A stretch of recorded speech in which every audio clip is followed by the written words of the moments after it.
रागिनी का इस दुनिया में कोई नहीं था। उसका रंग बहुत ही सांवला था और उसके चेहरे पर काफी दाग धब्बे भी थे। रागिनी का ऐसा बदसूरत चेहरा देखकर हर कोई उसका मजाक उड़ाया करता था।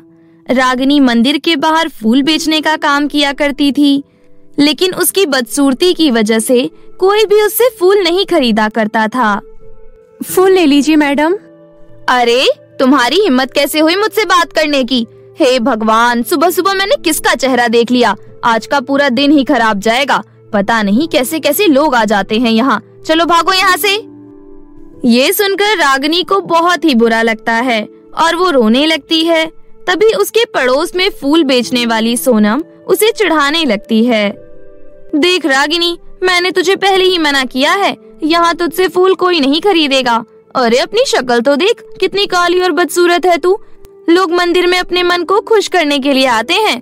अब तू ही बता, अगर तू अपनी बदसूरत सी शक्ल लेकर उनके सामने जाएगी तो ऐसा ही होगा ना। सोनम, अब मैं काली हूँ तो इसमें मेरा क्या दोष? क्या मैं तुम जैसी नहीं? क्या मुझे खुश रहने का अधिकार नहीं है? देख बहन, तू हम जैसी तो बिल्कुल नहीं है। अगर हम जैसी होती तो शायद तेरी ये हालत ना हुई होती। तू काली के साथ साथ मनहूस भी है। सब कहते हैं तुम अपने माँ बाबा को भी खा गई। अब तो तेरे पास एक ही रास्ता है, कहीं जाकर भीख मांगना चालू कर दे। शायद तुझ काली माई पे तरस खाकर लोग तेरी मदद कर दें। सलाह देने के लिए बहुत बहुत शुक्रिया बहन, लेकिन मैं मरना पसंद करूंगी, पर किसी से भीख मांगकर हराम का नहीं खाऊंगी। इतना बोलकर रागिनी वहाँ से रोते रोते चली जाती है। रागिनी रोते रोते घर जा ही रही थी कि उसे 2 मेकअप किट गिरा हुआ मिला। रागिनी उस मेकअप किट को उठा ली और इधर उधर देखने लगी। अरे ये मेकअप किट तो बहुत अच्छा है, पर इस सुनसान रास्ते पर ये किसका हो सकता है? रागिनी काफी देर तक मेकअप किट के मालिक का इंतजार करती है, लेकिन वहाँ कोई नहीं आता। रागिनी ये सोचकर वो मेकअप किट अपने घर ले जाती है कि कल जिसका भी ये मेकअप किट होगा उसे वो दे देगी। रागिनी दोनों मेकअप किट को घर में रख देती है और सोने चली जाती है। तभी पहले मेकअप किट में से आवाज आती है, रागिनी, रागिनी। कौन है? कौन आवाज दे रहा है मुझे? मैं हूँ रागिनी। मैं एक जादुई मेकअप किट हूँ और मैं तुम्हारी मदद करना चाहती हूँ। तुम मुझे अपने चेहरे पर लगाकर देखो और देखो मेरा जादू। माफ करना मेकअप किट, मुझे मेकअप से ज्यादा रोटी की जरूरत है। आज 2 दिन हो गए और मैंने 2 दिनों से कुछ भी नहीं खाया है। भोली रागिनी, एक बार मुझे अपने चेहरे पर लगाओ और फिर जो भी तुम मांगोगी वो तुम्हें मिल जाएगा। मैं एक जादुई मेकअप किट हूँ और तुम मुझसे जो चाहो वो मांग सकती हो। और वो जो दूसरा मेकअप किट है थोड़ा गुस्सैल है, इसे गलती से भी अपने चेहरे पर मत लगाना, वरना ये तुम्हें और भी बदसूरत बना देगी। ठीक है जादुई मेकअप किट, मैं आपकी बातों का ध्यान रखूंगी और दूसरे मेकअप किट को कभी हाथ भी नहीं लगाऊंगी।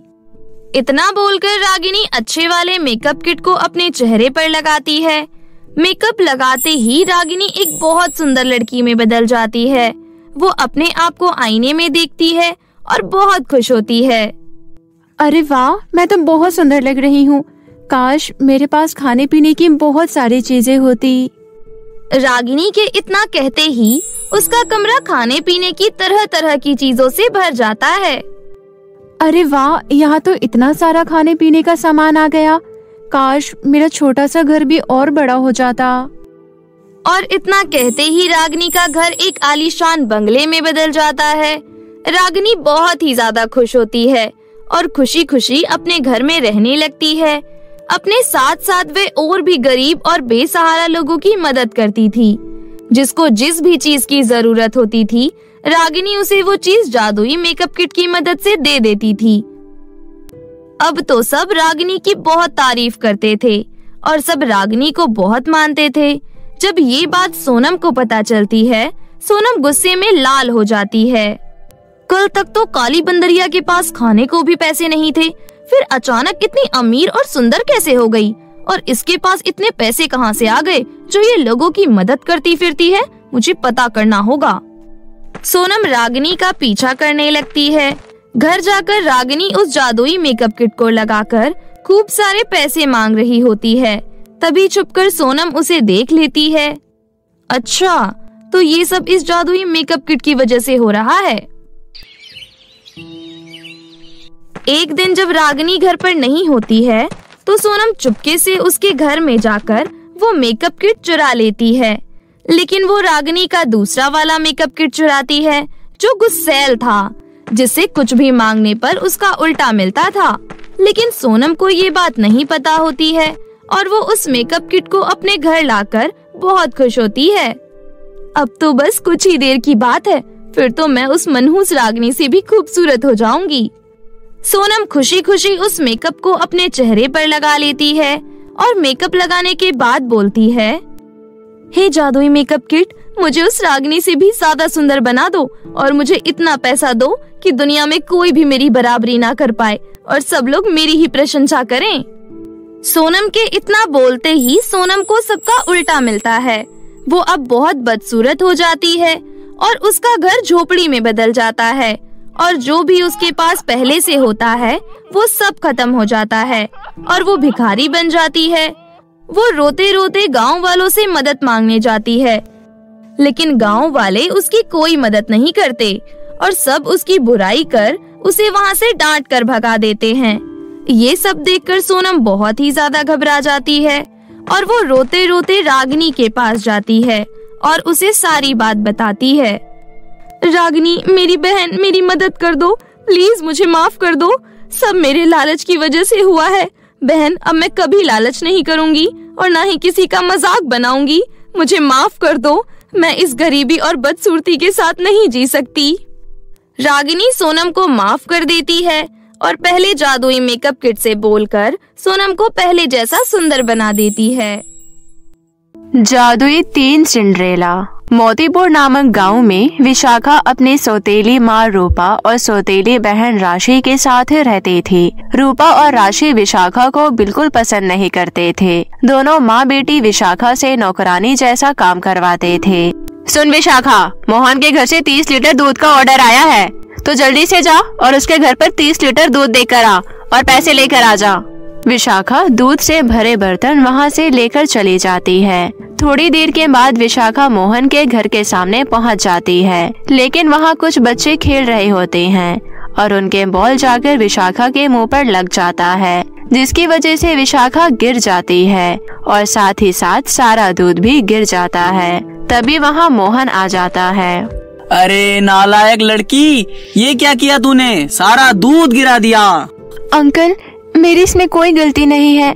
बच्चे बॉल से खेल रहे थे और उनकी बॉल मुझे लगी, जिसकी वजह से मैं गिर गई और सारा दूध भी गिर गया। अच्छा, तो अब तू अपनी गलती बच्चों पर थोप रही है। चल निकल जा यहाँ से, वरना मुझसे बुरा कोई नहीं होगा। इस तरह से मोहन विशाखा को डांट कर वहाँ से भगा देता है। घर पहुंचकर ही रूपा विशाखा से दूध के पैसे मांगने लगती है। अपने साथ हुई सारी घटना के बारे में विशाखा रूपा को बता देती है। आज तूने मेरा बहुत बड़ा नुकसान किया है, मैं तुझे नहीं छोड़ूंगी। इतना कहकर रूपा विशाखा को पीटने लगती है। इसमें मेरी क्या गलती है माँ, आप मुझे क्यों पीट रही हो? तभी वहाँ राशि आ जाती है और अपनी माँ से कहती है, माँ, आज उसकी इतनी पिटाई करो जो इसके बाद ये दोबारा गलती करने की हिम्मत ना करे। ये लो डंडा, इसके इस मोटे डंडे से पिटाई करो माँ। उसके बाद राशि रूपा को एक डंडा पकड़ा देती है और रूपा उससे विशाखा की पिटाई करने लगती है। विशाखा की पिटाई करके रूपा उसे बाथरूम में बंद कर देती है। विशाखा बाथरूम के अंदर बैठे बैठे बहुत रोती है। इस तरह दोनों माँ बेटी छोटी छोटी बातों पर विशाखा को सजा दे देती थी। एक दिन रूपा विशाखा को बाजार भेजती है। बाजार जाते हुए रास्ते में विशाखा का एक केले के छिलके पर पैर पड़ता है, जिसकी वजह से विशाखा बहुत जोर से गिरती है और उसके पैर बुरी तरह से जख्मी हो जाते हैं। जैसे तैसे लंगड़ाते हुए विशाखा घर पहुंचती है। धीरे धीरे विशाखा के पैर की चोट और गहरी होते जाती है। एक दिन रूपा के पड़ोस में रहने वाली एक औरत आती है और रूपा से कहती है, रूपा बहन, तुम जल्दी से विशाखा का इलाज करवाओ, वरना यह जिंदगी भर के लिए अपाहिज हो जाएगी। अपाहिज? अरे, तुझे विशाखा से इतनी हमदर्दी हो रही है तो तू ये पैसे खर्च करके इसका इलाज करवा दे। रूपा की इस तरह की बातें सुनकर वो औरत चुपचाप गुस्सा होकर वहाँ से चली जाती है। माँ, ये विशाखा हमारे किसी काम की नहीं है। अब अगर अब हमने इसे घर में रखा तो ये मुफ्त में खाना खाएगी बस, इसलिए इसे घर से निकाल देते हैं। हाँ बेटी, तू ठीक कह रही है, इस बोझ को घर में रखने से अच्छा इसे उठाकर बाहर फेंक देते हैं। दोनों माँ बेटी जबरदस्ती विशाखा को घर से बाहर निकाल देते हैं। विशाखा दुखी होकर लंगड़ाते हुए वहाँ से चली जाती है। थोड़ी देर तक चलने के बाद विशाखा एक पेड़ के नीचे बैठ जाती है। कुछ समय तक बैठने के बाद विशाखा को एक जादूगरनी मिलती है। विशाखा की हालत देखकर जादूगरनी को उस पर बहुत तरस आता है। क्या हुआ बेटी, तुम्हारी ये हालत कैसे हुई? विशाखा अपने साथ हुई सारी घटना जादूगरनी को बता देती है। उसकी बातें सुनकर जादूगरनी कहती है, सच में उन दोनों माँ बेटी ने तुम्हारे साथ बहुत बुरा किया है, लेकिन तुम चिंता मत करो, अब मैं तुम्हारी जिंदगी खुशहाल बना दूंगी। इतना कहकर जादूगरनी विशाखा के कपड़ों में से एक टुकड़ा फाड़ लेती है और साथ ही कैंची से उसके थोड़े से बाल भी काट लेती है। जादूगरनी को ऐसे देखकर विशाखा घबरा जाती है और कहती है, अरे अरे, ये क्या कर रही हो आप? मुझे बहुत डर लग रहा है। घबराओ मत, मैं तुम्हारे साथ कुछ गलत नहीं कर रही हूँ, थोड़ी देर बाद तुम्हें सब पता चल जाएगा। जादूगरनी विशाखा के बाल और कपड़ों से 3 छोटी छोटी गुड़िया बनाती है। जादूगरनी मंत्र पढ़ने लगती है, जिसके बाद वो तीनों गुड़िया सिंड्रेला के रूप में बदल जाती है। विशाखा, ये 3 जादुई सिंड्रेला है, आज से ये तीनों तुम्हारी मदद करेंगी। इतना कहकर जादूगरनी वहाँ से चली जाती है। तभी पहली सिंड्रेला विशाखा से कहती है, मैं तुम्हारे लिए एक बड़ा और सुंदर घर बनाती हूँ। पहली सिंड्रेला अपने जादू से वहाँ एक बड़ा सा घर प्रकट कर देती है। उसके बाद दूसरी सिंड्रेला कहती है, अब मैं तुम्हारे लिए बहुत सारे सुंदर सुंदर कपड़ों का इंतजाम कर देती हूँ। इतना कहती ही दूसरी सिंड्रेला अपने हाथ से आसमान में फूल फेंकती है। उसके इतना करते ही वहाँ बहुत सारे कपड़े आसमान से गिरने लगते हैं। उसके बाद तीसरी सिंड्रेला अपने जादू से सोने के सिक्कों से भरी पोटली प्रकट कर देते हैं। इस पोटली के सोने के सिक्के कभी खत्म नहीं होंगे, इसे तुम अपने पास रखो। ये सब देखकर विशाखा बहुत खुश होती है।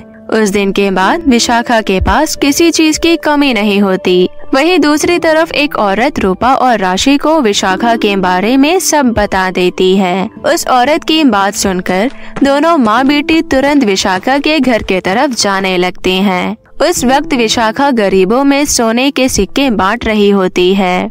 अरे माँ, इस भिखारन के पास इतने सारे सोने के सिक्के कहाँ से आए, जो अब ये गरीबों में सोने के सिक्के बांट रही है? चलो, इसे अभी के अभी सारे सोने के सिक्के छीन लेते हैं। रूपा विशाखा के हाथ से सोने के सिक्के की पोटली छीन लेती है। अब से हम दोनों भी इसी घर में रहेंगे और तो नौकरानी की तरह सारा काम करेगी, समझी? लेकिन तभी वहाँ तीनों जादुई सिंड्रेला प्रकट हो जाती है। उन तीनों को देखकर दोनों माँ बेटी हैरान हो जाती है। तीनों सिंड्रेला दोनों माँ बेटी को पेड़ से लटका देती हैं। अरे ये सब क्या है? हमें छोड़, हमें नीचे उतार। पहली सिंड्रेला वहाँ झाड़ू प्रकट कर देती है और जादुई झाड़ू दोनों माँ बेटी की पिटाई करने लगती है। दोनों माँ बेटी रोने लगती है और विशाखा से माफी मांगने लगती है। दोनों माँ बेटी को रोते हुए देखकर विशाखा को उन पर तरस आ जाता है और विशाखा उन्हें माफ कर देती है। दोनों माँ बेटी वहाँ से भाग जाते हैं और इस तरह सब ठीक हो जाता है। उस दिन के बाद से विशाखा की जिंदगी में फिर से कोई परेशानी नहीं आती और विशाखा खुशी खुशी अपनी जिंदगी जीने लगती है। तो मेरे प्यारे दोस्तों, कैसी लगी आपको हमारी ये कहानी? हमें कमेंट करके जरूर बताएं और इसे अपने दोस्तों के साथ भी शेयर करें। और हाँ दोस्तों, अगर आपने अब तक हमारे चैनल को सब्सक्राइब नहीं किया है तो जल्दी से नीचे लाल बटन दबाकर अभी कर ले। तो मिलते हैं आप सभी से फिर किसी नई कहानी के साथ। तब तक के लिए आप अपना ध्यान रखें। धन्यवाद।